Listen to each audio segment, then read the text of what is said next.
Salut à tous, c'est Axel. Alors vous le savez sûrement, hier Google a tenu une assez grosse conférence, durant laquelle ils ont fait plusieurs annonces. J'ai d'ailleurs fait un live pendant la conférence. Pour ceux qui l'ont pas vu, je vous mettrai un lien vers la rediff dans la description. Elle est sur Twitch, parce que sur YouTube il y a des problèmes de copyright. Donc à la base je m'étais dit, je vais faire une vidéo qui récap en fait toute la keynote, toute la conférence. Et je me suis dit, en fait non, je vais faire une vidéo juste sur les annonces liées au smartphone, à savoir les pixels. Mais pour le faire en bref, en gros, on a eu deux smartphones, les pixels, on a eu un casque VR qui s'appelle le Daydream View, on a eu les Google Wi-Fi, le Google Wi-Fi, en gros c'est une sorte de booster Wi-Fi intelligent, on a eu le Chromecast Ultra, c'est un Chromecast vidéo qui fait de l'Ultra HD, et on a eu Google Home qui est un assistant vocal de salon, un peu comme ce que fait Amazon, mais sans le côté achat en ligne. Vous voyez, on peut faire ça en 2 secondes. Ce qu'il faut comprendre, c'est que la conférence d'hier, elle a été surtout focalisée autour de l'assistant de Google, qui est en gros du machine learning qu'ils ont développé ces dernières années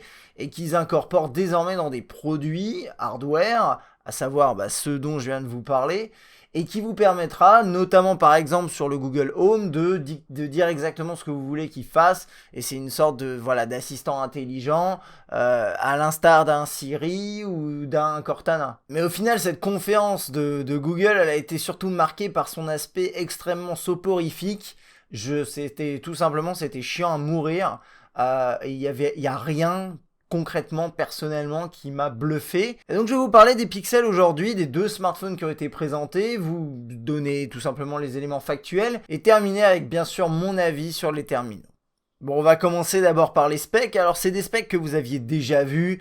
Concrètement, le Pixel, c'est 5 pouces Full HD AMOLED, Snapdragon 821, 4 Go de RAM, 32 et 128 Go au niveau de la mémoire, 12,3 mégapixels au niveau de la PN, 8 mégapixels à l'avant en focus fixe, scanner à l'arrière, USB Type C, 2770 mAh au niveau de la batterie. Et le XL, c'est quoi la différence? C'est un 5.5 en QHD.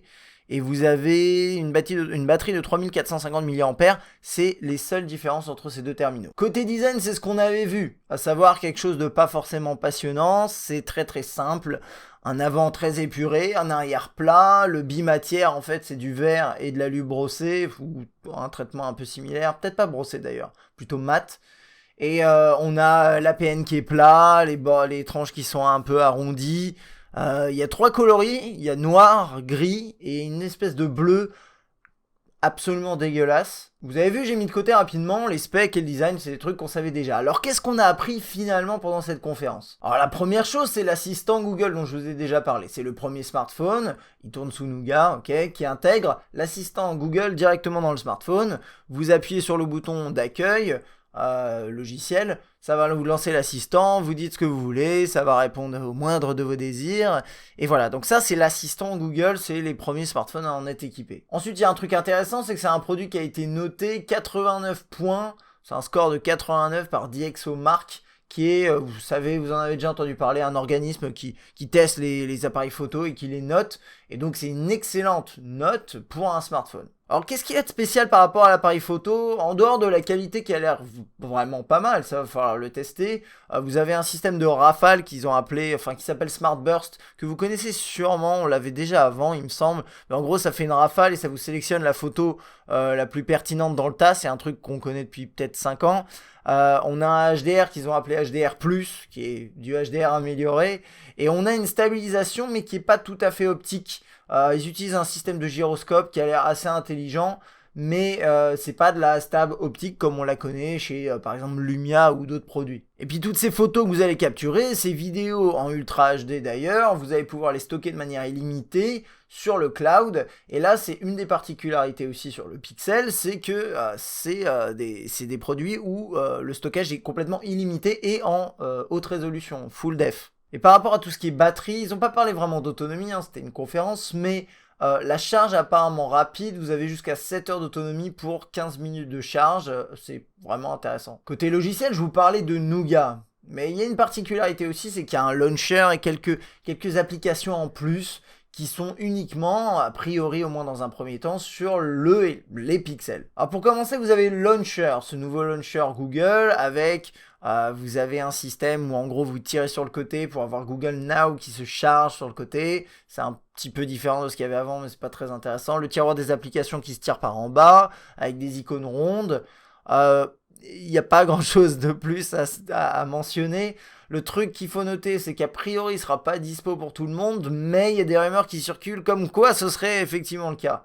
Donc ça va falloir suivre. Bien sûr, en logiciel, je disais, il y a Google Assistant qui sera en premier sur ces produits-là. Vous avez également un système de SAV 24/7.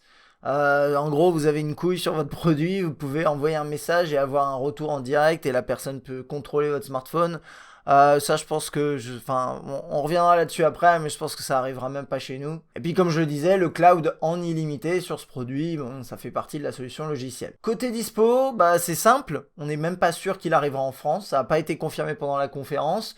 Ils ont parlé du fait qu'il arriverait en Angleterre et en Allemagne, ça c'est sûr, mais visiblement Orange avait dit déjà il y a quelques semaines avant même les annonces que cette gamme Pixel ne serait même pas référencée chez cet opérateur. Donc ça c'est pas surprenant, hein, c'est habituel, mais ça montre juste que voilà, concrètement on sait pas si ça arrivera en France et il y a même des chances que ça n'arrive pas. Et côté prix, attention, restez assis s'il vous plaît, on parle pour le Pixel en 32-128, hein, je vais donner les prix pour les deux capacité de mémoire, 759 €, 869 et pour l'XL, 899 et 1009. Donc là, on a affaire du coup à des produits qui viennent de chez Google, qui sont conçus par Google, produits par HTC, mais ça, c'est écrit nulle part. Avec des prix qui équivalent à des smartphones de haut de gamme type chez Samsung ou type Apple. C'est vrai que c'est pas habituel comme façon de procéder. En plus de ça, c'est intéressant de relever que la gamme Nexus va normalement disparaître. Et quand je dis normalement, c'est a priori confirmé. Sur le compte Twitter Google Nexus, vous regardez, et il y a écrit en gros, voilà, on est très content d'accueillir la gamme Pixel, il y aura du support sur la gamme Nexus. Mais il n'y a pas de mais on sent qu'il y a un mais il n'y aura plus de Nexus, point barre. Alors bon, c'est pas confirmé à 100% tant qu'on n'a pas des lignes claires qui le disent, mais normalement c'est le cas. Plus de Nexus remplacé par Pixel. Bon, donc ça, c'est les Pixels. Donc c'est les deux smartphones que Google a présentés, en plus de plein d'autres trucs. Si vous voulez regarder la rediff pour avoir plus d'infos sur le reste, n'hésitez pas, lien dans la description, je vous le disais. Donc maintenant, je vais vous donner mon avis, qui n'engage bien sûr que moi, comme d'habitude, mais ça tombe bien, vous êtes sur ma chaîne. Alors quel est le problème avec ces pixels ? Il y en a plusieurs, et il y en a plein que je vais sûrement pas citer, mais je vais vous en donner quelques-uns. Bon, le premier, vous l'avez compris, c'est le prix.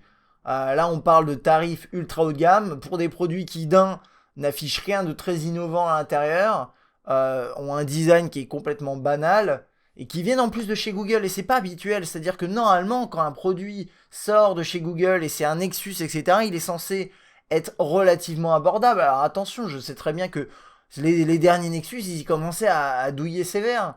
Mais normalement, quand on sort un produit qui montre, regardez, c'est Android, regardez comment ça marche, c'est censé être relativement accessible. Et ce point sur le prix, en fait, il est à mettre en parallèle avec tous les éléments qui vont suivre. Le premier point que je voudrais mentionner, c'est simplement son design. Alors ouais, vous allez me dire, c'est très subjectif, oui, mais je trouve que le design des pixels est absolument chiant. Il est chiant à mourir. Il n'y a rien d'intéressant dessus. L'arrière avec le bimatière, pourquoi pas, mais c'est un truc qu'on a vu 1000 fois et je suis pas en train de dire que c'est juste celui-là qui est concerné. En ce moment, tous les smartphones qui sortent sont chiants en termes de design, ou presque.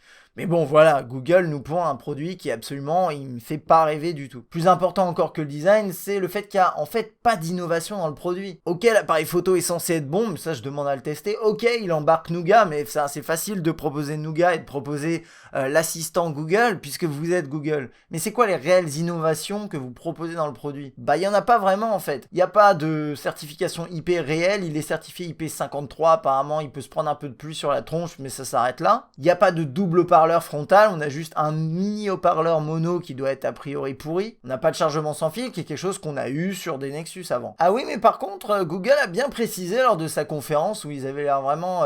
c'était chiant comme conférence, mais dans leurs vidéos, ils mettaient des touches d'humour, et dans les touches d'humour, ils font un pic à Apple. Alors moi, ça me fait toujours marrer, c'est cool de faire des pics entre eux, mais le pic, c'était sur le jack.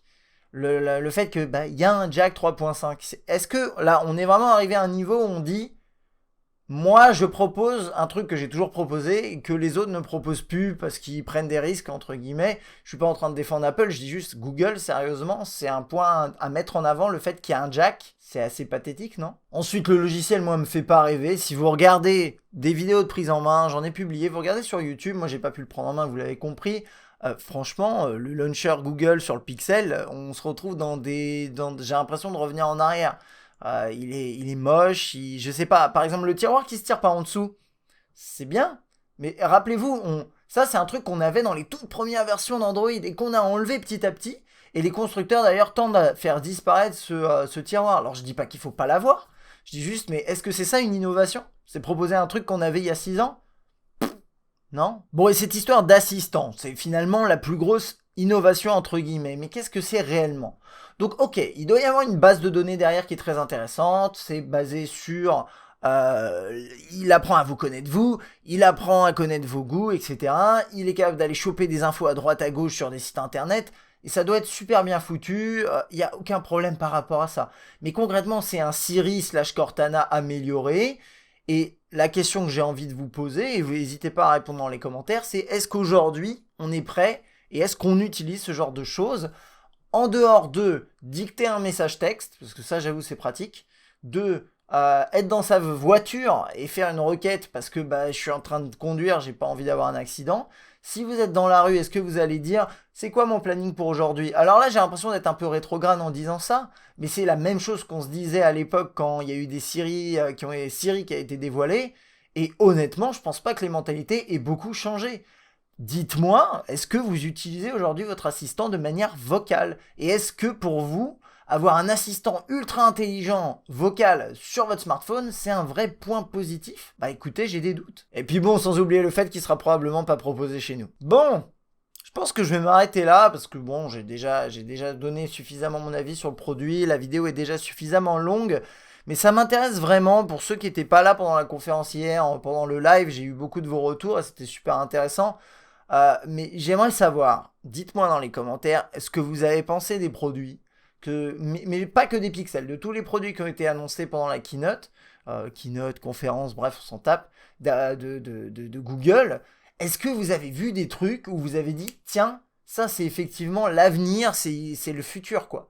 Je veux dire, la VR qu'ils ont proposé, c'est un Gear VR, avec une plateforme qui a mis beaucoup trop de temps à arriver, avec des contenus qui ont l'air pourraves. Je suis désolé, mais c'est regarder de la vidéo, c'est jouer avec une petite manette. Excusez-moi, mais le Vive de HTC, il déboîte tout ça, et je sais que c'est pas comparable, mais quand même, une expérience VR avec le smartphone, je trouve que c'est pas très intéressant. Leurs histoires de booster Wi-Fi qui permettent de contrôler aussi à distance, l'accès à Internet et tout, ok, super, mais enfin, je sais pas, c'est Google quoi. Est-ce que ça nous intéresse vraiment ce genre de truc? En plus, les prix sont super élevés. Le Google Home, il a pas l'air inintéressant, mais c'est encore une fois, vous dictez en vocal en plein milieu de votre salon, vous avez des amis, il y a de la musique qui se joue, est-ce que ça peut fonctionner? En plus, c'est compatible avec très peu de services pour l'instant, vous pouvez contrôler la lumière, très peu d'éléments, c'est compatible avec IFTTT, alors donc ça peut marcher en bidouillant un peu, mais dans ce cas-là, c'est pas pour tout le monde, c'est pas du grand public. Et puis le Chromecast Ultra, y a pas grand chose à dire, hein. C'est pas très excitant, c'est une update du Chromecast, super. Donc voilà, ça c'est pour un petit peu pousser une petite gueulante quand même, parce que finalement, et c'est surtout pour vous demander votre avis, mais moi j'ai trouvé que durant toute cette conférence, en dehors, alors il y avait un truc qui était intéressant, c'est que si vous avez des photos, je vais pas faire beaucoup de montage sur cette vidéo, mais si vous regardez les photos de la conf, etc., c'était un tout petit endroit qui avait l'air mais triste, mais super triste. La conférence, les slides qui passaient, c'était naze. Il y avait beaucoup de vidéos, les démos étaient pas faites en live. Il y avait une cinquantaine de journalistes à tout casser, à peu près quoi. Et voilà, moi je me suis dit, mais attends, mais c'est pas le Google que moi j'attends de voir.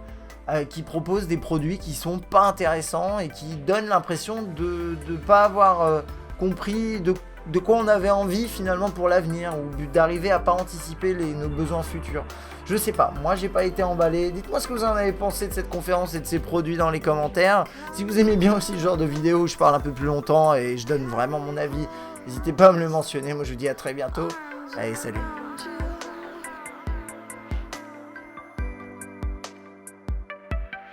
Come close, arms around